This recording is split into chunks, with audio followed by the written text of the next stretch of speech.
한동훈이 아바타로서 노선을 명확히 정했습니다. 제가 김건희 여사의 사과를 얘기한 적이 있던가요? 윤석열은 설 전에 KBS 녹화 방송을 통해서 치밀하게 기획된 대담을 준비하고 있다고 합니다. 김건희 명품 가방에 대해서는 오래전부터 아는 사람이 건네준 가방, 의도를 가지고 접근한 몰래카메라, 공작에 당한 피해자가 김건희라는 것과 명품 가방은 국고로 환수되어 보관되어 있다. 그럼에도 논란을 만들어서 유감이다. 그런 정도를 밝히면서 명품백 뇌물수수 사건을 덮으려고 KBS와 대담이라는 기획 프로그램을 준비하고 있다 합니다. 조중동이 한동훈은 윤석열과 다르다면서 선명성을 띄우고 부추겼습니다. 이번 쇼를 통해서 분명해진 것은 실질적으로 아바타로서 변한 것이 없지만 윤석열과 다퉈서 버텨낸 것으로 보여진 한동훈의 존재감입니다. 처음부터 이것을 노렸지만 예상보다 대립양상이 너무 부각되어 윤석열이 뻘짓하는 놈으로 비춰지고 한동훈에게 패배하는 모습으로 언론에 보도되자 윤석열도 한동훈도 당황한 것으로 보여집니다. 서천 화재 현장에서 봉합하는 쇼를 마치고 상경하는 기차 안에서 주로 윤석열이 떠들었겠지만 어떤 이야기가 오고 갔을지 눈에 선합니다. 한동훈에게 세력이 붙으면 어떤 결과가 나는지 조중동의 보도를 통해 윤석열은 실감했습니다. 거의 전부라 할 만큼 한동훈 편에 섰습니다. 3년이나 남은 기간 동안 제대로 대통령 놀이를 하려면 총선 이후에 윤석열은 한동훈을 결국 쳐내야 합니다. 일단 총선까지는 한동훈 말고 대안이 없습니다. 한동훈뿐만이 아니라 김경률도 바짝 엎드린 모습을 보여주었습니다. 이제 한동훈과 김경률 입에서 김건희란 이름은 결코 나오지 않을 것입니다. 한동훈이 특정 누군가를 별도로 공천하는 모습도 나타나지 않을 것입니다. 한동훈은 처음 비대위원장으로 올 때보다 더 굳건해진 완벽한 아바타가 되었습니다. 한동훈이 기자들과 일문일답하는 내용은 뒤에서 다시 다루겠습니다. 이재명 대표 테러 사건에 대한 국회 운영위원회가 열렸습니다. 이재명 대표 테러 사건에 대해서 범인의 신상 공개에 대한 부산경찰청장의 의견이 있었습니다. 위원장님, 그 부분에 대해서 한 말씀을 드리겠습니다. 드려도 되겠습니까? 네. 이번에 이제 위원회에서 그렇게 이제 결정 내린 그런 결과가 나오리라는 것은 저희들은 그 전에 알지를 못했습니다만은 그 결과가 나온 취지는 통상 이게 기존에 신상 공개를 했던 사건들에 비해서 어떤 수단의 잔인성이나 범죄의 중대성이 다소 미흡하지 않냐, 이런 내부적으로 위원들 간에 의견이 모아졌다고 제가 얘기를 근데 우리 들었습니다. 위원님들 질의하시겠지만 내가 궁금해서 그런데 여야를 떠나서 대한민국의 유력 정치 지도자가 백주대낮에 무기를 갈아서 만든 계획적 범죄로 목이라는 데는 급소잖아요. 여길 찔렸는데 이게 위중한 상황이 아닙니까? 이게 국민들은 그렇게 보는 거예요. 이게 심의위원회를 꾸려서 거기서 판단 내린다고 하더라도 심의위원회를 꾸리는 그 주체가 어디냐, 그런 생각을 하는 거예요. 그래서 심의위원회라는 핑계를 대지 말고요, 청장께서는 이게 제2, 제3의 대테러가 안 일어난다고 보장할 수 있어요? 이렇게 은폐하고 축소했는데 그걸 우리는 지적하는 겁니다. 이 대목에서 심의위원회 얘기할 게 아니고 그 네 가지 항목이 다 들어가 있는데도 이걸 신상공개 안 했잖아요.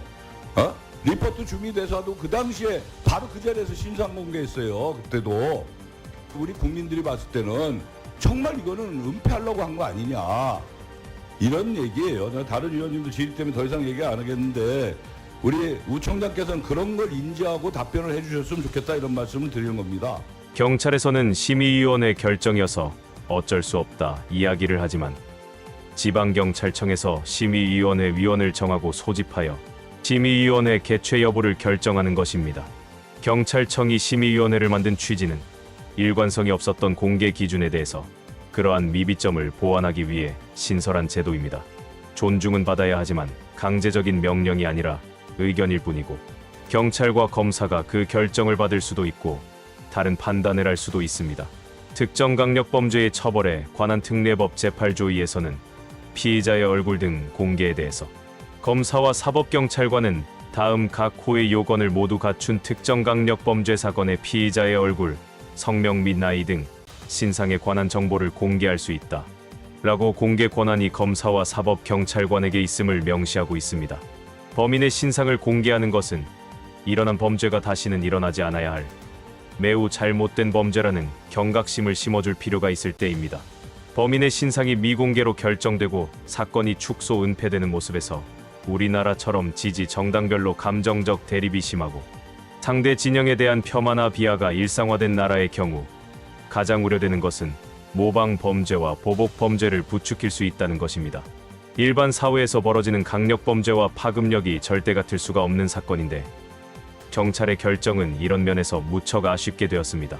총선 이후라 하더라도 반드시 특검이나 국정조사를 통해서 이재명 대표 테러 사건은 반드시 재수사가 필요해 보입니다. 아바타로 다시 자리매김한 한동훈의 얼굴은 예전처럼 다시 까부리가 되었습니다. 대통령실 일각에서는 김정일 비대위원 사퇴를 요구하시는 걸로 알고 있는데요. 사퇴를 없이 그냥 가도 된다고 생각하시는 중이죠? 제가 그런 요구를 받은 적이 없습니다. 이번에 특정 출마하는 비대위원은 누굴 잘 받아보겠다라고 얘기가 있더라고요.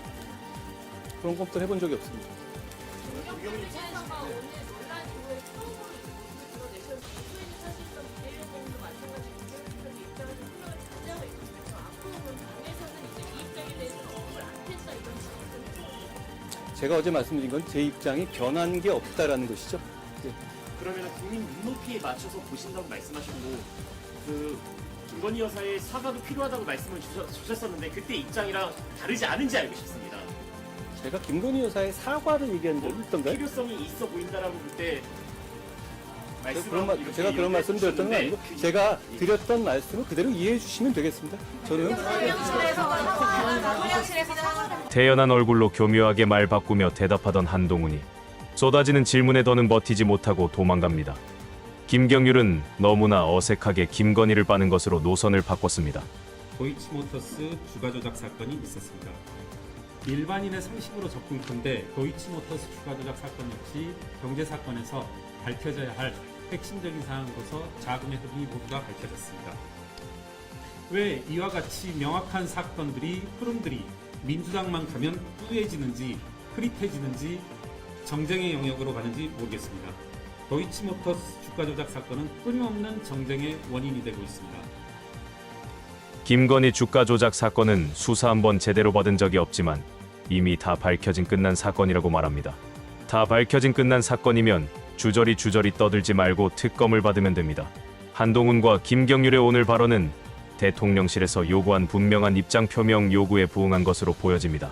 김건희 관련해서 뭘 밝혀야 한다는 생각은 애초에 한동훈에게 없었습니다. 뚜렷한 주어 없이 국민 눈높이 운운했을 뿐이고 오늘 기자들과의 답변에서 김건희 특검은 악법, 명품백은 김건희가 당한 몰래카메라라는 기존 입장을 분명히 했습니다. 아마도 김경률은 자신의 인지도를 높일 생각으로 한동훈의 묵인 아래 김건희를 거론한 것으로 보입니다. 김건희 발언 전까지 김경률은 사실상 인지도가 없었던 사람입니다. 김경률은 현실적으로 비대위원이라는 직을 지켜서 발언을 계속해야만 합니다. 발언을 해야만 주목을 받을 수 있고 그렇게 인지도를 올려야 하는 처지입니다. 김경률이 뉴스에서 자주 거론된 것은 김건희를 거론해서입니다. 김건희 관련 발언이 아니면 앞으로 주목받을 이유도 없어 보입니다. 한동훈과 마찬가지로 관심 종자로 보이는 김경률이 잊혀져가는 자신을 언제까지 참을지 그것 하나만 궁금해집니다. 윤석열과 대립각을 세우지 못하는 한동훈도 그저 그런 아바타로 고정될 것 같습니다. 오늘 영상은 여기까지입니다. 시청해주신 여러분 고맙습니다.